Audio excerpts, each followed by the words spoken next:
Selamat datang di channel ini, rekan-rekan sekalian. Informasi kali ini tetap eh, terkait dengan pendaftaran CPNS dan pengangkatan honorer menjadi P3K.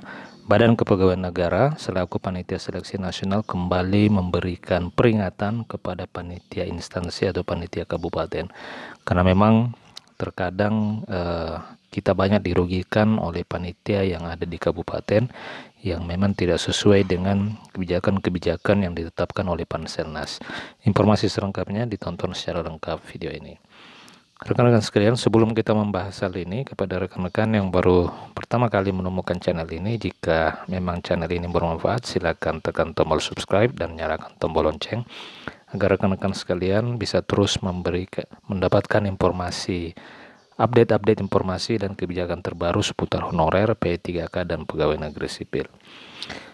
Menjelang pendaftaran CPNS tahun 2024 dan pengangkatan honorer menjadi pegawai pemerintah dengan perjanjian kerja, Badan Kepegawaian Negara atau BKN kembali mengingatkan panitia yang ada di instansi pusat maupun di pemerintah daerah untuk berhati-hati menyusun petunjuk teknis. Jangan sampai petunjuk teknis membuat peserta yang seharusnya layak malah gugur pada tahap awal atau tahap administrasi.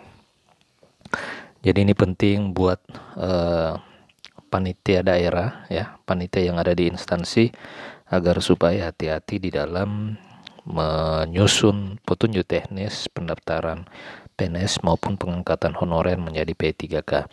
Jangan sampai juknis-juknis ini bisa merugikan para peserta yang seharusnya memang layak untuk diangkat menjadi P3K, akan tetapi bisa langsung gugur di tahap awal atau tahap administrasi.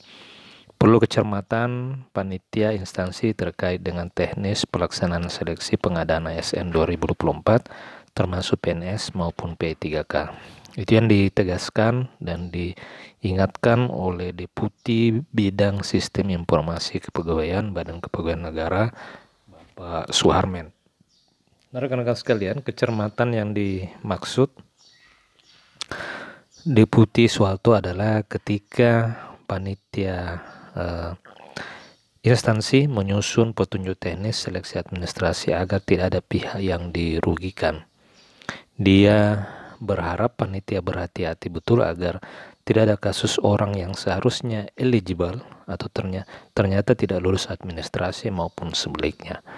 Jadi kembali BKN sudah mengingatkan kepada panitia yang ada di pemerintah daerah agar supaya bisa betul-betul teliti dan tidak ada kasus orang yang seharusnya masuk dalam kategori karena memenuhi syarat secara administrasi, akan tetapi karena juknis dan ketidakhati-hatian dia tidak lulus administrasi. Kemudian Suharmen juga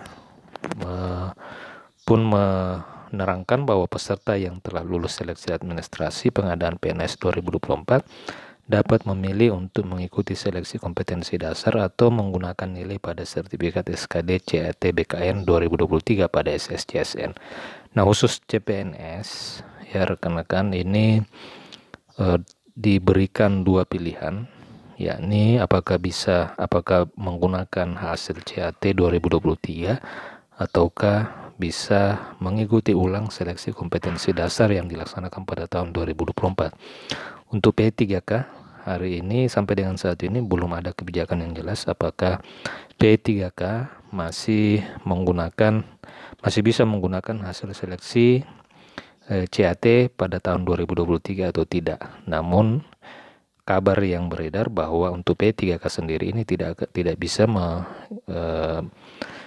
bisa menggunakan nilai sertifikat SKD pada tahun 2023. Nah, kalau ada peserta yang tahun lalu sudah lulus SKD dan melewati nilai ambang batas, maka yang bersangkutan bisa menggunakan sertifikat SKD mereka untuk digunakan pada seleksi pada tahun ini. Namun hasil yang tertera pada sertifikat SKD CAT BKN itu hanya bisa digunakan pada satu periode pengadaan CPNS. Sebelumnya, PLT Deputi Bidang SDM Operator Kemenpan RB Abbas Subagja menyebutkan bahwa tata cara P3K untuk menjadi PNS itu sudah tertuang dalam Permen Pan RB nomor 6 tahun 2024 tentang pengadaan pegawai negeri sipil. Semua mekanisme perekrutan PNS maupun P3K ada di Permen Pan RB nomor 6 tahun 2024. Jadi rekan-rekan bisa mendownload Permen Pan RB nomor 6 tahun 2024 karena ini merupakan aturan terkait dengan mekanisme perekrutan PNS maupun P3K tahun 2024 ini.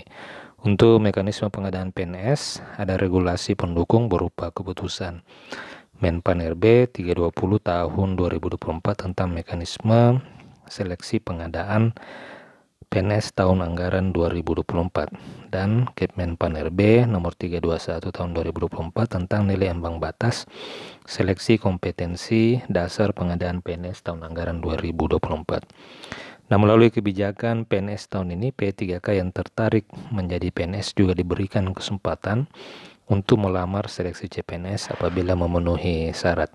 Jadi rekan-rekan P3K atau honorer yang telah lulus menjadi P3K juga diberikan kesempatan untuk melamar atau ikut seleksi CPNS jika memenuhi syarat.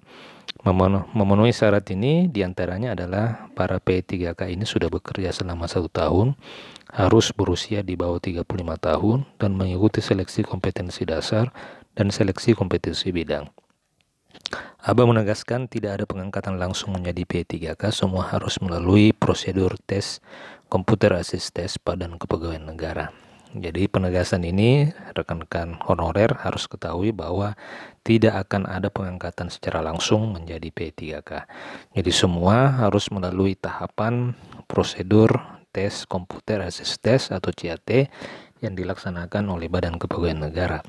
Yang sudah bekerja 1 tahun bisa mendaftar CPNS. Apabila ada formasi jabatannya, mereka tidak harus berhenti dari P3K, tetapi kalau diterima dia bisa kembali ke P3K, ataupun sebaliknya jika tidak diterima dia juga bisa kembali ke P3K. Jadi tidak harus mundur terlebih dahulu, akan tetapi rekan-rekan bisa mendaftar. Apabila diterima maka rekan-rekan baru mundur.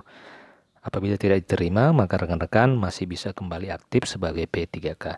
Namun syaratnya adalah harus bekerja 1 tahun masa kontrak menjabat sebagai P3K.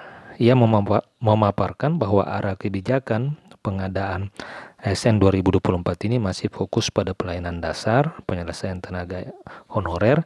Pemerintah juga akan mengurangi sedapat mungkin rekrutmen jabatan yang terdampak transformasi digital. Menurut Aba, saat ini pemerintah tengah fokus untuk pemenuhan PNS di ibu kota.